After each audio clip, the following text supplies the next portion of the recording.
Mórallinn og liðsandinn, stemningin í FSU, þetta var allt rosalega einstakt.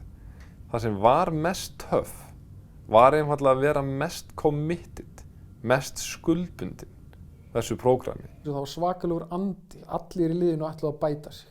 Allir ætluðu að vera betri og allir ætluðu að ná hámars árangri inn á vellinu, bæði sem einstaklingar og aðalega sem lið. Brynjar leið okkur að slást og ég man að það var bara yfirleitt bara mjög gaman á þeim æfingu þegar maður var vitni að því ef einhver fór að slást því að maður fann bara að þá var eitthvað stutt í leiki eða eitthvað mikilvægt í gangi og menn voru að reyna að selja sig fyrir eitthvað. Það var svakaleg keppni, það var verið að hvetja mann til þess að berjast og ef þið voru eitthvað smá kýtingur á milli manna eða smá rifrildi þá var það í rauninni bara allt jákvætt sko.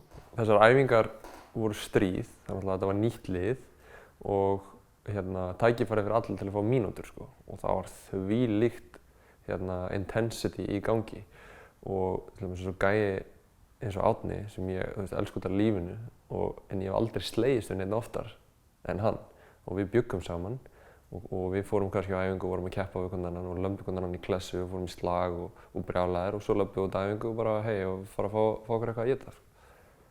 Þá var það bara búið. Maður fílaði það svakalega vel að fá að keppa og fá aðeins að tuskast í samherjunum og það var ekkert eitthvað stór mál þó að einhverju tveir menn urðu heitir og ætlaði að fara að ýta í hvorn annan eða eitthvað svona sko.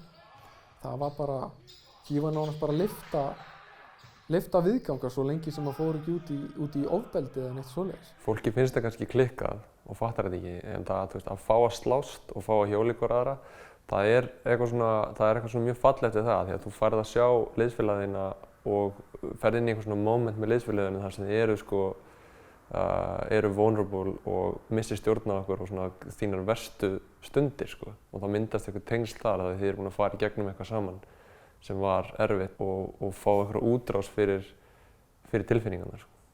Slagsmálin gerðu það bara verkum að við erum meira samheldnari og meiri svona betri hópur í stríði sko. Verkefni verður það erfitt og allir fá eitthvað hlutverk sem þeir þurfa að sinna. Ef þú sinnir því ekki, þá byrjar komin á þig. Að hópurinn verður eitthvað svona rosalega þéttur. Það sem er öðruvísi við þetta lið þetta erfiðasta verkefni sem ég hef farið í gegnum sem leikmaður. Og það sem gerist þegar þessi pressa kemur inn að hópurinn þjappast bara saman og þið farið saman í gegnum alla þessa þjáningu.